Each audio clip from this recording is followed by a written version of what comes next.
सियावर रामचंद्र की जय। सियावर रामचंद्र की जय।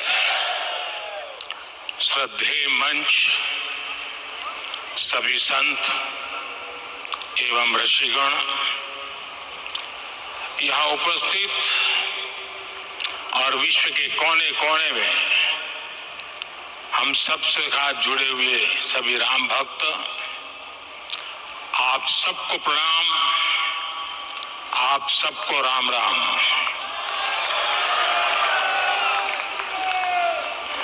आज हमारे राम आ गए हैं।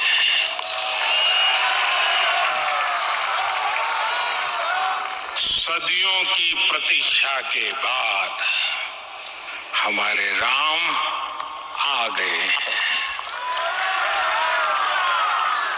सदियों का अभूतपूर्व धैर्य, अनगिनत बलिदान, त्याग और तपस्या के बाद हमारे प्रभु राम आ गए हैं। इस शुभ घड़ी की आप सभी को, समस्त देशवासियों को बहुत बहुत बधाई। मैं अभी गर्भगृह में ईश्वरीय चेतना का साक्षी बनकर आपके सामने उपस्थित हुआ हूं। कितना कुछ कहने को है, लेकिन कंठ अवरुद्ध है। मेरा शरीर अभी भी स्पंदित है, चित्त अभी भी उस पल में लीन है।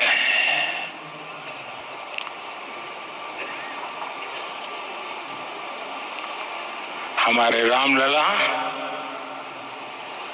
अब टेंट में नहीं रहेंगे।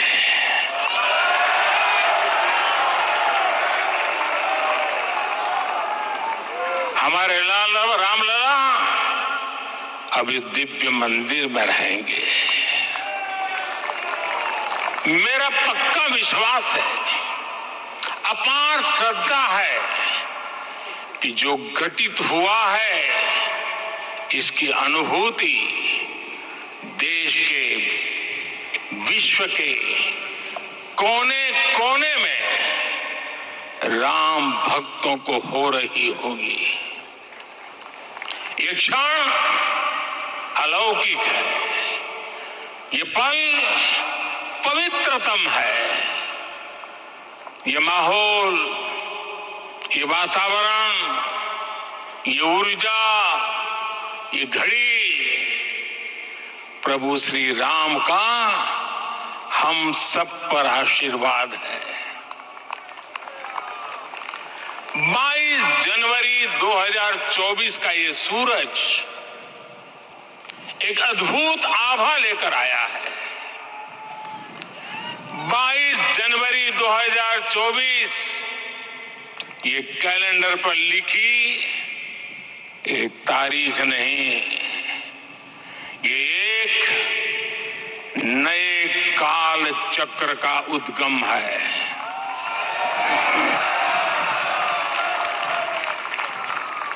राम मंदिर के भूमि पूजन के बाद से प्रतिदिन पूरे देश में उमंग और उत्साह बढ़ता ही जा रहा था।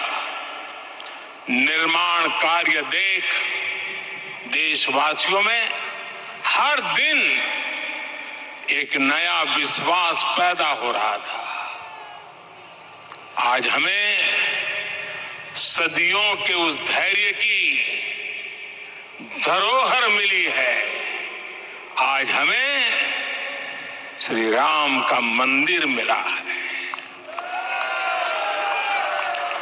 गुलामी की मानसिकता को तोड़कर उठ खड़ा हो राष्ट्र। अतीत के हर दंश से हौसला लेता हुआ राष्ट्र ऐसे ही नव इतिहास का सृजन करता है। आज से 1000 साल बाद भी लोग आज की इस तारीख की, आज के इस पल की चर्चा करेंगे। और ये कितनी बड़ी राम कृपा है कि हम सब इस पल को जी रहे हैं, इसे साक्षात घटित होते देख रहे हैं। आज दिन, दिशाएं, दिगंत सब दिव्यता से परिपूर्ण है। ये समय सामान्य समय नहीं है। ये काल के चक्र पर सर्वकालिक शाही से अंकित हो रही अमिट स्मृति रेखाएं हैं। साथियों, हम सब जानते हैं कि जहां राम का काम होता है, वहां पवन पुत्र हनुमान अवश्य विराजमान होते हैं। इसलिए मैं राम भक्त हनुमान और हनुमान गढ़ी को भी प्रणाम करता हूं। मैं माता जानकी, लक्ष्मण जी, भरत, शत्रुघ्न सबको नमन करता हूं। मैं पावन अयोध्यापुरी और पावन सरयू को भी प्रणाम करता हूं। मैं इस पल दैवीय अनुभव कर रहा हूं कि जिनके आशीर्वाद से ये महान कार्य पूरा हुआ है। वे दिव्य आत्माएं, वे दैवीय विभूतियां भी इस समय हमारे आसपास उपस्थित है। मैं इनसे भी दिव्य चेतनाओं को भी कृतज्ञता पूर्वक नमन करता हूं। मैं आज प्रभु श्री राम से क्षमा याचना भी करता हूं। हमारे पुरुषार्थ, हमारे त्याग, तपस्या में कुछ तो कमी रह गई होगी कि हम इतनी सदियों तक ये कार्य कर नहीं पाए। आज वो कमी पूरी हुई है।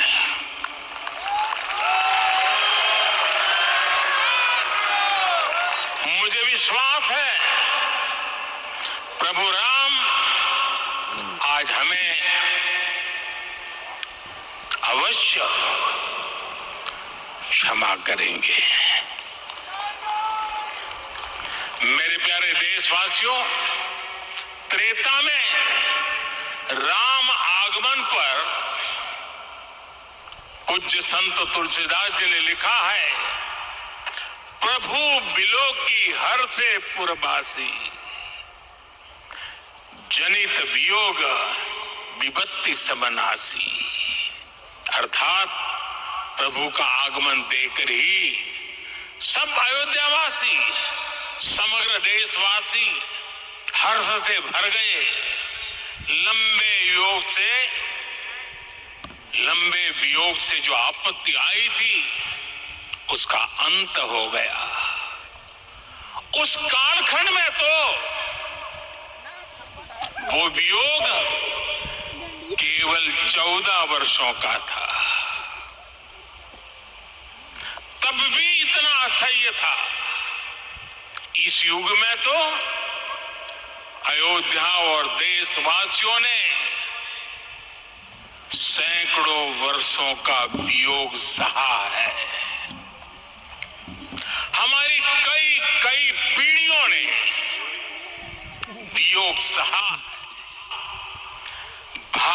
के तो संविधान में उसकी पहली प्रति में भगवान राम विराजमान है। संविधान के अस्तित्व में आने के बाद भी दशकों तक प्रभु श्री राम के अस्तित्व को लेकर कानूनी लड़ाई चली। मैं आभार व्यक्त करूंगा भारत की न्यायपालिका का, जिसने न्याय की लाज रख ली।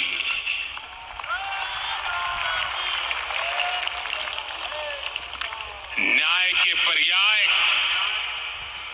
प्रभु राम का मंदिर भी न्यायबद्ध तरीके से ही बना। साथियों, आज गांव-गांव में एक साथ कीर्तन संकीर्तन हो रहे हैं। आज मंदिरों में उत्सव हो रहे हैं, स्वच्छता अभियान चलाए जा रहे हैं। पूरा देश आज दीपावली मना रहा है। आज शाम घर घर राम ज्योति प्रज्वलित करने की तैयारी है। कल मैं श्री राम के आशीर्वाद से धनुषकोडी में राम सेतु के आरंभ बिंदु अरिचल मुनाई पर था। जिस घड़ी प्रभु राम समुद्र पार करने निकले थे, वो एक पल था जिसने काल चक्र को बदला था। उस भावमय पल को महसूस करने का मेरा ये विनम्र प्रयास था। वहां पर मैंने पुष्प वंदना की।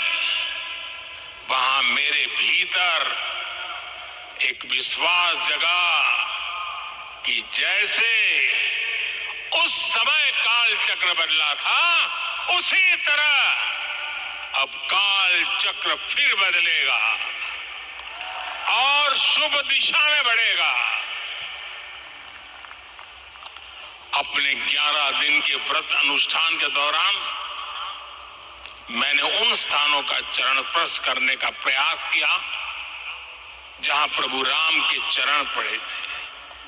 चाहे वो नासिक का पंचवटी धाम हो, केरला का पवित्र त्रिपायर मंदिर हो, आंध्र प्रदेश में लेपाक्षी हो, श्रीरंगम में रंगनाथ स्वामी मंदिर हो, रामेश्वरम में श्री रामनाथ स्वामी मंदिर हो, या फिर धनुषकोडी। मेरा सौभाग्य है कि इसी पुनीत पवित्र भाव के साथ मुझे सागर से सरयू तक की यात्रा का अवसर मिला। सागर से सरयू तक हर जगह राम नाम का वही उत्सव भाव छाया हुआ है। प्रभु राम तो भारत की आत्मा के कण कण से जुड़े हुए हैं। राम भारतवासियों के अंतर मन में विराजे हुए हैं। हम भारत में कहीं भी किसी की अंतरात्मा को छुएंगे तो इस एकत्व की अनुभूति होगी और यही भाव सब जगह मिलेगा। इससे उत्कृष्ट, इससे अधिक देश को समायोजित करने वाला सूत्र और क्या हो सकता है। मेरे प्यारे देशवासियों, मुझे देश के कोने कोने में अलग अलग भाषाओं में रामायण सुनने का अवसर मिला है, लेकिन विशेषकर पिछले 11 दिनों में रामायण अलग अलग भाषा में अलग राज्यों से मुझे विशेष रूप से सुनने का मौका मिला। राम को परिभाषित करते हुए ऋषियों ने कहा है, रमन्ते यस्मिन् इति रामः, अर्थात जिसमें रम जाए वही राम है। राम लोक की स्मृतियों में, पर्व से लेकर परंपराओं में सर्वत्र समाये हुए। हर युग में लोगों ने राम को जिया है। हर युग में लोगों ने अपने अपने शब्दों में अपनी अपनी तरह से राम को अभिव्यक्त किया है। और ये राम रस जीवन प्रवाह की तरह निरंतर बहता रहता है।